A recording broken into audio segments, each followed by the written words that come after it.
दोस्तों नमस्कार, state toward channel में आपका स्वागत है। आज की क्लास में हम आंकड़ों को डिस्कस करने वाले हैं, चाहे वो केंद्रीय बजट हो या उत्तर प्रदेश का बजट हो। इसके साथ ही आर्थिकी का डेटा जैसे कृषिगत उत्पादन, खनिज का भंडारण और उत्पादन, इन सब को डिस्कस करेंगे। आज का वीडियो बहुत इंपॉर्टेंट है, वीडियो पूरा देखिएगा, साथ ही अपने मित्रों सहपाठियों के साथ शेयर जरूर करिएगा, ठीक है। तो चलिए शुरू करते हैं। केंद्रीय बजट 2020-21 वित्त मंत्री निर्मला सीतारमण के द्वारा 1 फरवरी 2020 को केंद्रीय बजट प्रस्तुत किया गया। पहला बजट का प्रस्तुत किया गया था 26 नवंबर 1947 को। किसके द्वारा? सनमुखम चेट्टी के द्वारा। याद रखिएगा, इंपॉर्टेंट है, ठीक है। इस वर्ष के विषय क्या क्या हैं? महत्वाकांक्षी भारत, एस्पिरेशनल इंडिया, सबके लिए आर्थिक विकास, economic development for all, caring समाज या केयरिंग सोसाइटी। तो याद रखिएगा।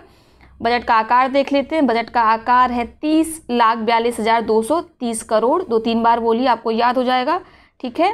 पिछले वर्ष से इस वर्ष का बजट 12.7% अधिक है, याद रखिएगा। आगे देखते हैं राजस्व घाटा।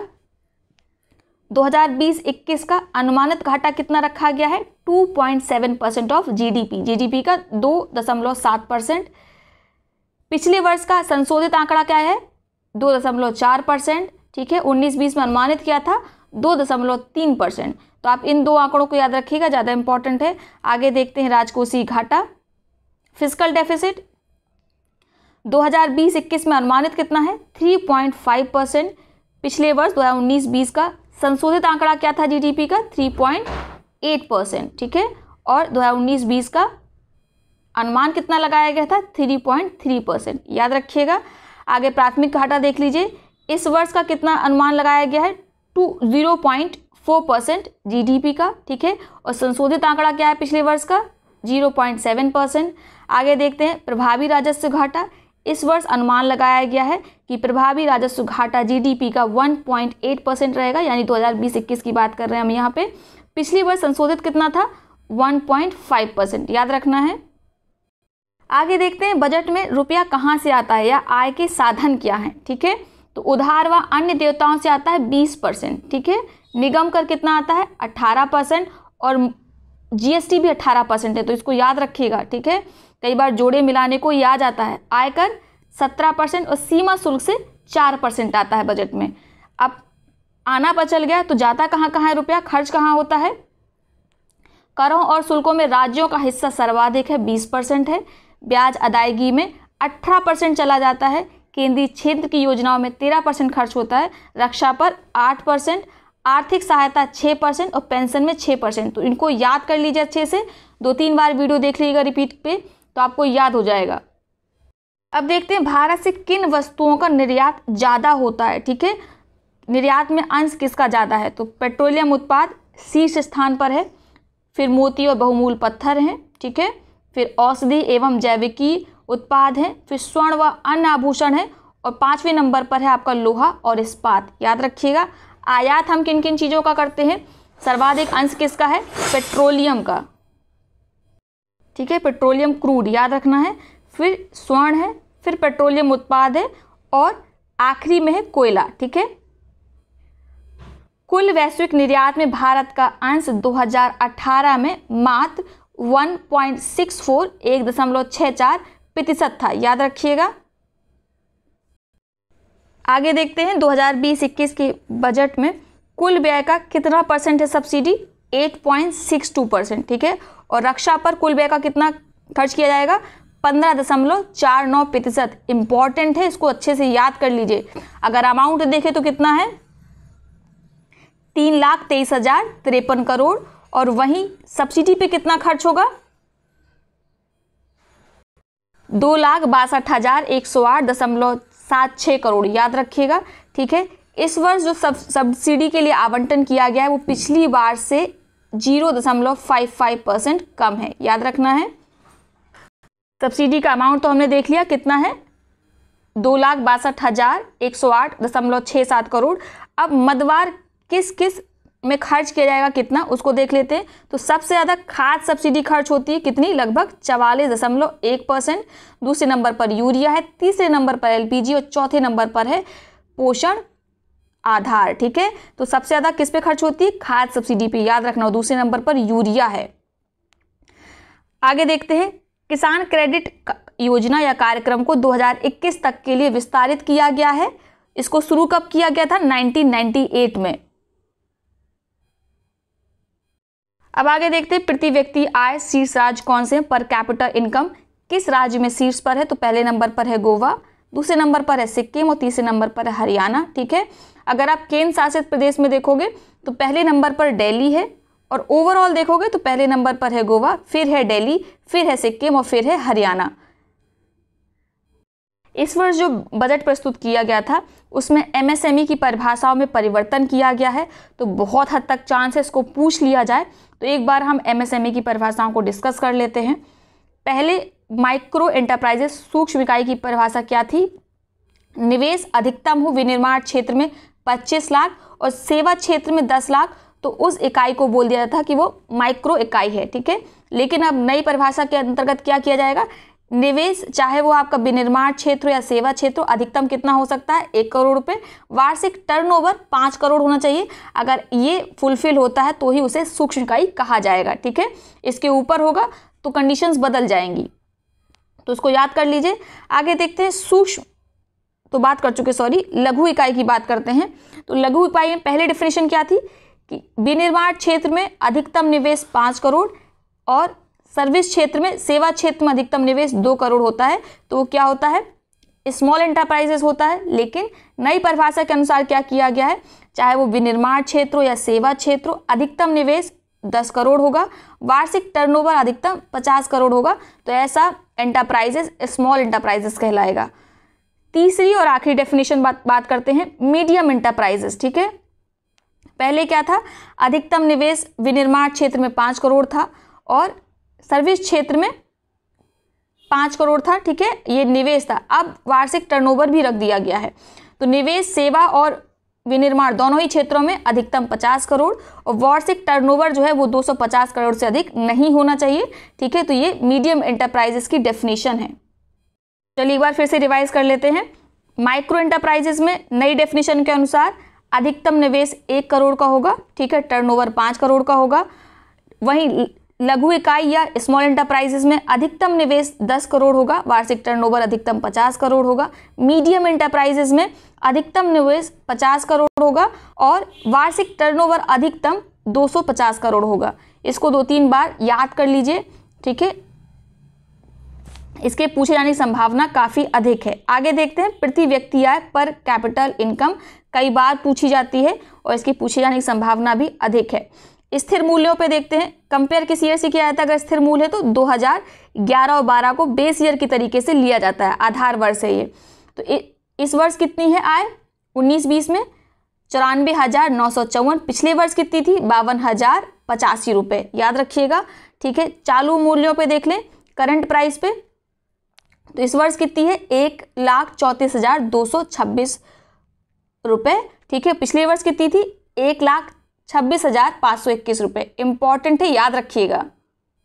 पिछले वर्ष की ना याद रखनी हो तो कम से कम इस वर्ष की जरूर याद रखिएगा। चालू मूल्यों पे इस वर्ष की क्या है? 1,34,226 और स्थिर मूल्यों पर जिसमें बेस ईयर 2011-12 है, आय कितनी है? 94,954 रुपये। आगे देखते हैं, विदेशी ऋण कितना है? ये दिसंबर 2019 तक का डेटा है, 563.9 अरब डॉलर, जो पिछली बार से 1.2% अधिक है। 2019-20 में देश में विदेशी प्रत्यक्ष निवेश में वृद्धि हुई है। ठीक है, कितनी वृद्धि हुई है? 12.6% की। ठीक है, और है कितना विदेशी निवेश? एफडीआई कितना है? 49.97 अरब डॉलर। याद रखना है इसको, इंपॉर्टेंट है। ठीक है, आगे देखते हैं, व्यापार की स्थिति देखते हैं। कुल निर्यात कितना हुआ 2019 में? 528.45 अरब डॉलर, जो पिछली साल से यानी 2018 से कंपेयर करें तो 1.36% कम हुआ है। ठीक है, आयात की बात करें तो 558.61 अरब डॉलर आयात रहा 2019 में, और अगर हम 2018 से आप कंपेयर करेंगे तो आयात में भी भारी कमी आई है, 6.33% की कमी दर्ज की गई। ये डेटा बहुत इंपॉर्टेंट है, इसको याद कर लीजिए अच्छे से। आगे जो अंकटाड रिपोर्ट निकालता है एक बार उसको देख लेते हैं। तो अंकटाड की रिपोर्ट के अनुसार एफडीआई का अंतर प्रवाह भारत में कितना रहा, 51 अरब डॉलर रहा, ठीक है। जबकि जो वित्त मंत्रालय के आंकड़े हैं उसके अनुसार कितना रहा एफडीआई, 49.97 अरब डॉलर। और अंकटाड के अनुसार पिछले वर्ष के कंपैरिजन में भारत ने एफडीआई अंतर प्रवाह में 21% की बढ़ोतरी दर्ज की है और एफडीआई के मामले में भारत की रैंक विश्व में 9वीं है, ठीक है, 9th रैंक है एफडीआई इनफ्लो के अंतर प्रवाह के आंकड़े में। अब देखते हैं सबसे ज़्यादा एफडीआई का अंतर प्रवाह किन देशों में होता है। तो सबसे ज़्यादा अंतर प्रवाह होता है एफडीआई का अमेरिका में, दूसरे नंबर पर चीन है। और कहाँ से एफडीआई का वह फ्लो होता है, ठीक है, आउटफ्लो होता है, तो कहाँ से होता है वह प्रवाह, जापान से और अमेरिका से। आगे देखते हैं यूपी का बजट। 18 फरवरी 2020 को सुरेश कुमार खन्ना के द्वारा, ये वित्त मंत्री है, इनके द्वारा प्रस्तुत किया गया। कमेंट बॉक्स में आप बताइए यूपी का पहला बजट कब और किसके द्वारा प्रस्तुत किया गया था, ठीक है। बजट का आकार देखते हैं कितना है, 5,12,860.72 करोड़। आप इसको याद कर लीजिए, 5,12,860.72, ठीक है, ऐसे याद कर सकते हैं, याद हो जाएगा। 2-3 बार बोलेंगे 5,12,860.72, तो आपको बिल्कुल रटने वाला है ये। आगे देखते हैं, पिछले बजट से ये 6.91% अधिक है, ठीक है। कितना अधिक है, 33,159 करोड़ रुपए, ठीक है, अब तक का सबसे बड़ा बजट है और ये आदित्य योगीनाथ की सरकार का 4th बजट है, राइट। अब देख लेते राजकोषीय खाता कितना है जीडीपी का, 2.97%। और पिछले वर्ष का यानी 2019 का संशोधित आंकड़ा क्या है, 2.38%, ठीक है, याद रखना है। आगे देखते हैं, अंतर्राष्ट्रीय ध्यान संस्थान फिलीपींस की पहली शाखा वाराणसी में स्थापित हुई है। प्रदेश की प्रति व्यक्ति आय 2018-19 का आंकड़ा है, याद रखना है आपको, 64,330 रुपए। तो ये तो हो गया बजट का डिस्कशन। अब हम देख लेते हैं कृषिगत उत्पाद, ठीक है, इसमें हम फसल क्षेत्र भी देखेंगे और उत्पादन में कौन सा राज्य शीर्ष है, पहले ये देखेंगे। तो चावल में शीर्ष पर है उत्पादन के मामले में पश्चिम बंगाल, दूसरे पे उत्तर प्रदेश, तीसरे पे पंजाब। फसल क्षेत्र कहाँ पर है चावल का सबसे ज़्यादा, यूपी में, फिर वेस्ट बंगाल में, फिर उड़ीसा में, याद कर लीजिए। गेहूं के मामले में सर्वाधिक उत्पादन उत्तर प्रदेश में होता है, दूसरे नंबर पर पंजाब है, तीसरे नंबर पर मध्य प्रदेश है। लेकिन गेहूं का उत्पादन क्षेत्र आप देखेंगे, फसल क्षेत्र आप देखेंगे तो वो कहाँ पे है, उत्तर प्रदेश में, दूसरे नंबर पर है मध्य प्रदेश, तीसरे नंबर पर है पंजाब, याद रखना है आपको। कुल दालों के मामले में उत्पादन में शीर्ष है मध्य प्रदेश, दूसरे नंबर पर है राजस्थान, तीसरे नंबर पर है आपका उत्तर प्रदेश। जबकि फसल क्षेत्र सबसे ज़्यादा दालों का कहाँ पर है, एमपी में, मध्य प्रदेश में, दूसरे नंबर पर है राजस्थान, तीसरे नंबर पर है महाराष्ट्र। अरहर के देखते हैं डेटा, अरहर सबसे ज़्यादा उत्पादित की जाती है कर्नाटक राज्य में, तो एक ही याद रखिएगा, सफिशिएंट है, ठीक है। तो कर्नाटक में अरहर का उत्पादन भी सर्वाधिक होता है और उत्पादन का क्षेत्र, फसल क्षेत्र भी सबसे ज़्यादा कर्नाटक में ही है। कुल खाद्यान्न के मामले में उत्तर प्रदेश शीर्ष पर है और ये कई बार पूछा जाता है, एज इट इज क्वेश्चन पूछ लिया जाता है। दूसरे नंबर पर मध्य प्रदेश है और तीसरे नंबर पर है पंजाब। तिलहन के मामले में उत्पादन सर्वाधिक है एमपी में, मध्य प्रदेश में, दूसरे नंबर पर है राजस्थान और तीसरे नंबर पर है महाराष्ट्र। गन्ना उत्पादन को देखते हैं तो सर्वाधिक गन्ना उत्पादित होता है उत्तर प्रदेश में, दूसरे नंबर पर है महाराष्ट्र और तीसरे नंबर पर है कर्नाटक। आलू उत्पादन में उत्तर प्रदेश शीर्ष पर है, पश्चिम बंगाल दूसरे स्थान पर है और बिहार तीसरे नंबर पर है। तो अभी आपने देखा गन्ना, आलू और कुल खाद्यान्न गेहूं के उत्पादन में उत्तर प्रदेश ही शीर्ष पर है, ठीक है। कपास के मामले में शीर्ष पर कौन है, महाराष्ट्र है, दूसरे नंबर पर गुजरात है। जूट के मामले में पश्चिम बंगाल शीर्ष पर है, जो गंगा ब्रह्मपुत्र डेल्टा है वो विश्व में सबसे ज़्यादा जूट उत्पादित करते हैं, ठीक है। तो जूट उत्पादन में भारत और बांग्लादेश ही शीर्ष पर रहते हैं। दूसरे नंबर पर जूट उत्पादन में बिहार है और तीसरे नंबर पर है आपका असम। नारियल का उत्पादन कई बार पूछा गया है तो आपको याद रखना, केरल शीर्ष पर है, दूसरे नंबर पर कर्नाटक है और तीसरे नंबर पर तमिलनाडु है। और फिर देखते हैं कुल फल, मसाले और सब्जियां, ठीक है। सब्जियों से तो अक्सर ही प्रश्न पूछ लिया जाता है। कुल फल के मामले में शीर्ष पर है आंध्र प्रदेश, दूसरे नंबर पर है महाराष्ट्र, तीसरे नंबर पर है उत्तर प्रदेश, ठीक है। तो उत्तर प्रदेश याद रखिएगा, कुल फल के मामले में तीसरे नंबर पर है। सब्जियों के उत्पादन में शीर्ष पर है पश्चिम बंगाल, द्वितीय स्थान पर है उत्तर प्रदेश और तृतीय स्थान पर है मध्य प्रदेश। मसालों के उत्पादन में मध्य प्रदेश शीर्ष पर है, ठीक है, और दूसरे नंबर पर राजस्थान है और तीसरे नंबर पर गुजरात है। मसालों को लेकर अक्सर कन्फ्यूज़न हो जाती है कि साउथ वाले राज्य जो हैं वो शीर्ष पर होंगे, लेकिन ऐसा नहीं है। एमपी और राजस्थान में धनिया मिर्चा खूब ज़्यादा उत्पादित की जाती है, इसीलिए कुल मसालों के मामले में एमपी और राजस्थान शीर्ष पे आ जाते हैं। अब आगे वैश्विक आंकड़े देख लेते हैं। चावल के मामले में शीर्ष है चीन, ठीक है, दूसरे नंबर पर भारत है, तीसरे नंबर पर इंडोनेशिया है, ठीक है। तो आप भारत की और प्रथम रैंकिंग याद रखिए, भारत की रैंकिंग किस में द्वितीय है, किस में प्रथम है।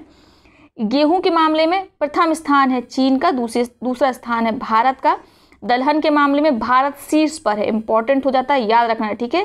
साथ में चावल और गेहूं भी याद रखिएगा। मूंगफली के मामले में भी चीन फर्स्ट है, भारत द्वितीय स्थान पर है और नाइजीरिया तृतीय स्थान पर है। गन्ने के मामले में अगर हम देखें तो ब्राज़ील फर्स्ट नंबर पे आ जाता है, ठीक है, और दूसरे नंबर पर प्यारा भारत है। कपास के बारे में अगर हम देखें तो शीर्ष पर है चीन और द्वितीय स्थान पर है भारत, ठीक है। जूट के उत्पादन में शीर्ष पर है प्यारा भारत, दूसरे नंबर पर है बांग्लादेश और तीसरे नंबर पर है चीन। आलू के मामले में शीर्ष उत्पादन करता है चीन, दूसरे स्थान पर है भारत और तीसरे स्थान पर है यूक्रेन। आगे देखते हैं प्याज के मामले में। प्याज का आंकड़ा इसीलिए हमने सम्मिलित किया क्योंकि सबसे ज़्यादा प्राइस हाइक मुझे लगता है जो जितनी भी पेरिसेबल गुड्स है उसमें चीन के प्राइस सबसे ज़्यादा जल्दी ऊपर बढ़ते हैं भारत में। तो शीर्ष पर है उत्पादन में प्याज के चीन, दूसरे नंबर पर है भारत और तीसरे नंबर पर है यूएसए। केला में प्यारा भारत शीर्ष पर है, दूसरे नंबर पर चीन है। नारियल के उत्पादन में इंडोनेशिया शीर्ष पर है, भारत में कौन शीर्ष पे है, केरल, और दूसरे स्थान पर है फिलीपींस, तीसरे स्थान पर है प्यारा भारत। चाय के मामले में देखें तो चीन सर्वाधिक चाय उत्पादित करता है, दूसरे नंबर पर है प्यारा भारत और तीसरे नंबर पर है केन्या। मसालों में शीर्ष पर है हमारा प्यारा भारत, दूसरे नंबर पर तुर्की, तीसरे नंबर पर बांग्लादेश। दूध के उत्पादन में भारत, फिर दूसरे नंबर पर है यूएसए और तीसरे नंबर पर है पाकिस्तान। तो जितने इंपॉर्टेंट कृषिगत उत्पाद थे उनको हमने देख लिया। अब हम देख लेते हैं खनिज से संबंधित डेटा, ठीक है। तो कोयला उत्पादन में शीर्ष पर है आपका उड़ीसा, छत्तीसगढ़, झारखंड, ठीक है, लेकिन कोयले का भंडारण सर्वाधिक कहाँ है, झारखंड में है, और दूसरे नंबर पर उड़ीसा, तीसरे नंबर पर है छत्तीसगढ़। तो इसको एक दो बार आप वीडियो को रिपीटेड करके देख लीजिएगा, आपको बिल्कुल याद हो जाएगा। कोयले में कौन शीर्ष पर है, झारखंड है, ठीक है, भंडारण में, और उत्पादन में उड़ीसा शीर्ष है। कोयला और लौह अयस्क तो अक्सर पूछ लिए जाते हैं। अगर हम बात करें लौह अयस्क की तो भंडारण के मामले में शीर्ष पर है कर्नाटक, द्वितीय स्थान पर है उड़ीसा, तृतीय स्थान पर है झारखंड। वहीं उत्पादन सर्वाधिक होता है उड़ीसा में, फिर छत्तीसगढ़ में और फिर कर्नाटक में। आगे देखते हैं तांबा या ताम्र अयस्क के बारे में। तो भंडारण है राजस्थान में, ठीक है। आप मुझे बताइए राजस्थान की खेतड़ी और जावर की खाने किसके लिए प्रसिद्ध हैं। तो ताम्र अयस्क के भंडारण में राजस्थान शीर्ष पे, झारखंड द्वितीय स्थान पर, मध्य प्रदेश तृतीय स्थान पर है। वहीं अगर हम उत्पादन की बात करें तो मध्य प्रदेश शीर्ष पर है, राजस्थान द्वितीय स्थान पर और झारखंड तृतीय स्थान पर है। बॉक्साइट देख लेते हैं। तो बॉक्साइट पे भंडारण सर्वाधिक है उड़ीसा में और उत्पादन भी उड़ीसा में। तो बस इतना ही याद रखिएगा, सफिशिएंट है, ठीक है। आगे चाहे तो आप डेटा देख सकते हैं। कच्चे तेल में देख लेते हैं, भंडार सर्वाधिक है असम में, ठीक है, द्वितीय स्थान पर है गुजरात, तृतीय स्थान पर है राजस्थान। कच्चे तेल के मामले में उत्पादन सर्वाधिक करता है राजस्थान, द्वितीय स्थान पर गुजरात और तृतीय स्थान पर है आपका असम। प्राकृतिक गैस का देख लेते हैं, भंडारण सर्वाधिक है असम में, द्वितीय स्थान पर आंध्र प्रदेश, तृतीय स्थान पर है गुजरात, और प्राकृतिक गैस का उत्पादन कौन सा राज्य सर्वाधिक करता है, असम। तो आप देखिए इन दोनों में ही शीर्ष पर है भंडारण उत्पादन प्राकृतिक गैस असम, याद करना आसान होगा। अब आगे देख लेते हैं हीरा का उत्पादन और भंडारण सर्वाधिक कहाँ है, मध्य प्रदेश में, चांदी राजस्थान में, लिग्नाइट तमिलनाडु, लाइमस्टोन राजस्थान और ग्रेफाइट तमिलनाडु। इसको याद कर लीजिएगा, कई बार पूछा गया, जोड़े मिलाने को आता है ये। आगे देखते हैं विश्व में स्थिति क्या है। तो विश्व में तांबे के उत्पादन के लिए चिली फेमस है, वो भी चिली का कौन सा क्षेत्र, चुक्किक माता क्षेत्र, कई बार पूछा गया, रिपीटेड क्वेश्चन है। स्वर्ण में अगर हम देखें तो स्वर्ण का सर्वाधिक उत्पादन तो चीन करता है, लेकिन भंडारण कहाँ है, ऑस्ट्रेलिया में है। चीन का सबसे ज़्यादा उत्पादन और निर्यात मैक्सिको करता है, जबकि भंडारण आपको पेरू में मिलने वाला है। अगर हीरे की बात करें तो उत्पादन और भंडारण दोनों में ही रूस शीर्ष पर है। और फिर देखते हैं सीमेंट, फेल्सपार, बाइराइट के उत्पादन में भारत विश्व में द्वितीय स्थान पर है, ठीक है।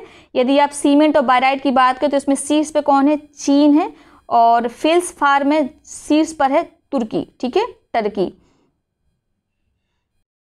तो ये है इंपॉर्टेंट डेटा जो पूछा जा सकता है परीक्षाओं में, ठीक है।